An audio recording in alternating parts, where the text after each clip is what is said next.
Pemirsa, jumpa lagi dengan Bang Fatur Channel. Kali ini kita akan masuk pada Crime Story The Series.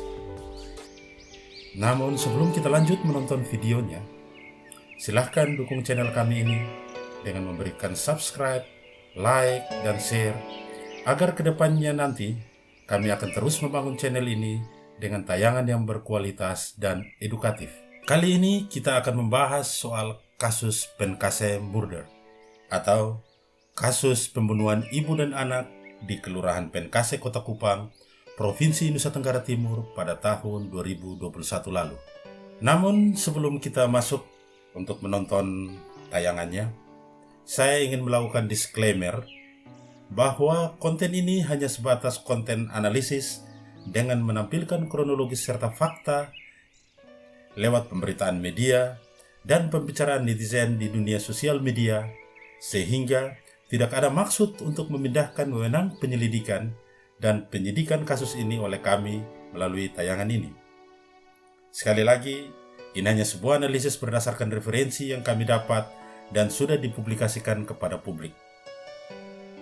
Selain itu, saya juga mau sampaikan bahwa sumber foto dan cuplikan video dalam tayangan ini kami ambil dari grup Facebook Floba Morata Tabongkar. Oke pemirsa, selamat menonton. Agustus 2021 silam, publik dan masyarakat NTT dihebohkan dengan penemuan dua sosok mayat yang berjenis kelamin wanita dewasa dan anak kecil. Kedua jasad tersebut ditemukan oleh pekerja proyek penggalian pipa di Kelurahan Penkase, Kecamatan Alak, Kota Kupang, Provinsi Nusa Tenggara Timur. Berita ini sontak menjadi viral. Masyarakat dan publik NTT dibuat bertanya-tanya, siapakah kedua sosok tersebut? Aparat kepolisian Polsek Alak langsung turun ke lokasi kejadian perkara. Mereka mengamankan kedua jasad beserta barang bukti yang bisa didapatkan dalam lubang bekas terkuburnya kedua jasad malang tersebut. Setelah melakukan serangkaian proses identifikasi korban, akhirnya diketahui bahwa kedua mayat tersebut adalah Astri Manafe dan anaknya Lail Mokabe. Publik, kerabat, serta keluarga dibuat kaget akan hal ini. Mereka bertanya, siapakah yang tega membunuh ibu dan anak tersebut, lalu menguburkan mereka berdua dengan tidak layak? Rasa duka mendalam tentu dialami oleh keluarga Astri Manafe. Pasalnya, almarhum Astri dan Lail diketahui pamit dan keluar dari rumah dalam keadaan sehat dan baik-baik saja. Tetapi, mengapa mereka kembali dalam bentuk jasad? Usai melakukan identifikasi jenazah, polisi langsung melakukan penyelidikan atas laporan keluarga Astri yang menyatakan tidak puas atas kejadian ini. Sementara di sisi lain, pemirsa, netizen NTT dan publik mulai ramai membahas kasus ini di beberapa grup media sosial. Bahkan postingan, komentar yang mencoba mengaitkan kasus ini dengan beberapa argumen atau modus yang dipakai pelaku dalam menghabisi korban turut serta menghiasi beranda akun media sosial milik seluruh masyarakat Nusa Tenggara Timur. Hingga suatu saat, beberapa komentar para netizen ini mengerucut pada sebuah sosok, yakni RB, yang diketahui merupakan ayah biologis almarhum Lail Mokabe. RB diyakini sebagai sosok terduga pelaku sebab dirinya memiliki motif yang sangat kuat. Motif tersebut bisa saja asmara atau cinta segitiga, sebab RB sendiri selain merupakan ayah biologis almarhum Lail, dirinya saat ini berstatus sebagai suami dari Ira Ua, seorang oknum guru SMP di Kota Kupang. Namun, di saat Polsek Alak melakukan penyelidikan, tiba-tiba kasus ini langsung diambil alih oleh pihak Polda Nusa Tenggara Timur. Memang terasa janggal dalam proses ini, tetapi terbatasnya sumber daya yang dimiliki Polsek Alak tentu menjadi alasan kuat kasus ini diambil alih oleh Polda NTT. Pemirsa, saat polisi gencar melakukan pemeriksaan, termasuk memanggil puluhan saksi yang diduga mengetahui saat-saat terakhir dari aktivitas keberadaan almarhum.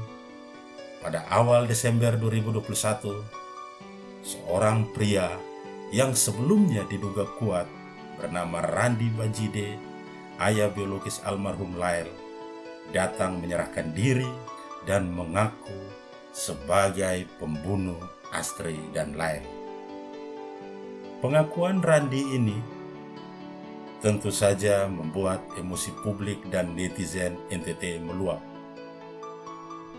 Umpatan, hinaan, kutukan, bahkan cacian menjadi trending topik di berbagai grup viral Facebook. Bukan hanya Randi, kinerja polisi juga menjadi sasaran kritik masyarakat, sebab mereka menilai polisi tidak bekerja apa-apa, bahkan proses ini sekali lagi dinilai janggal. Pemeriksaan hingga rekonstruksi kasus ini digelar, antusiasme warga Kota Kupang begitu masif. Mereka turun ke setiap titik dan lokasi pra-reka ulang kasus dengan beragam kepentingan. Ada yang datang untuk melihat sosok Randi seperti apa. Ada pula yang datang hanya sekedar melampiaskan kekesalan dengan mengumpat pembunuh tersebut. Dalam hasil pemeriksaan dan pra-rekonstruksi, terungkap fakta bahwa nyawa Astrid dan Lael dihabisi Randi di dalam mobil yang digunakan. Motif dari tindakan Randi itu dipicu atas kesalnya Randi setelah terlibat pertengkaran dengan Astri dan melihat Astri mencekik Lael hingga tewas. Kemudian, Randi langsung mencekik Astri juga hingga tewas. Pertanyaan reflektif, apa benar pengakuan Randi ini? Apakah tega Astri mencekik darah dagingnya sendiri yang dengan susah payah dikandung, dilahirkan, disusui, serta dibesarkan? Tentu, sungguh sebuah pengakuan yang tidak layak diterima oleh semua pihak, terutama keluarga Astri. Randi, setelah menghabisi kedua nyawa korban, langsung membungkus jasad korban menggunakan kantung kresek. Dibantu oleh rekannya, dirinya menguburkan jasad Astri dan Lael di Kelurahan Pengkase. Masyarakat NTT kemudian melakukan aksi demonstrasi. Seluruh elemen, baik itu organisasi pemuda, mahasiswa, kelompok pencari keadilan, turun ke jalan. Mereka meminta agar kasus ini dibongkar, termasuk siapa dalang dan aktor di balik layar skenario pengakuan Randi yang dianggap janggal. Mereka bahkan mendesak Mabes Polri untuk mengambil alih kasus ini, sebab kinerja polisi dinilai tidak tuntas. Bahkan kinerja polisi ini menjadi sorotan publik. Terbukti, hingga saat ini, sampai video ini ditayangkan, sudah 4 kali berkas perkara dikembalikan oleh jaksa guna dilengkapi sebelum diserahkan ke pengadilan untuk disidang. Pemirsa, Astri dan Lael sudah tenang di surga. Doa kita semua adalah bentuk dukungan moral kepada keluarga korban. Di akhir tayangan ini, kami akan memberikan pendapat dan analisis sekiranya bisa membuka tabir dari kasus ini yang menurut kami janggal dalam prosesnya. Kami memberikan apresiasi kepada polisi atas kerja mereka. Mereka wajib memberikan rasa adil bagi rakyat dan korban, sebab institusi mereka dibiayai oleh uang rakyat yang notabene adalah pajak dari seluruh rakyat Indonesia. Pak Polisi, kenapa hanya Randi yang menjadi tersangka dan pelaku tunggal? Bukankah semua yang terlibat dari mulai menjemput korban hingga korban meninggal berpotensi menjadi tersangka? Korban ketemu siapa? Korban makan dengan siapa? Korban pergi dengan siapa? Seharusnya mereka berpotensi menjadi tersangka. Sebab ada istilah waktu kejadian perkara. di mana waktu kejadian perkara adalah saat korban dan anaknya meninggalkan rumah dan kembali dalam keadaan jasad. Artinya, semua yang berhubungan dengan korban selama periode itu berpeluang menjadi tersangka. Pak Polisi, kami bertanya, mengapa tidak gunakan tracking percakapan di handphone korban, pelaku, dan saksi untuk mengembangkan kasus ini? Kenapa dalam kasus lain, semisal kasus Tinus Perko, tim penyidik menggunakan metode pelacakan alur percakapan di handphone, tetapi dalam kasus ini tidak? Pak Polisi, kalau benar Lael meninggal karena dicekik, lalu kenapa muncul fakta bahwa tengkorak kepala Lael pecah akibat benda tumpul? Apakah ini bisa dikatakan sebab kematian korban?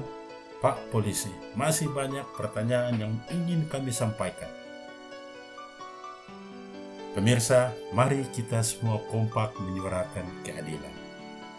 Kami percaya kekuatan moral dari seluruh masyarakat NTT, bahkan kekuatan netizen, dalam memberikan masukan soal perkembangan kasus ini. Saya kemudian teringat kasus Luka Magnotta, pelaku pembunuhan keji di Kanada, yang bisa terungkap atas kerja keras netizen. Di saat polisi Kanada mulai pasrah akan penyelesaian kasus ini, netizen kemudian mengumpulkan bukti dan akhirnya Luka Magnotta dihukum mati atas perbuatannya. Semoga kasus ini akan segera terungkap. Di akhir tayangan, kami segenap keluarga Bang Fatur Channel menyampaikan rasa turut berduka cita yang mendalam kepada keluarga Astri dan lain.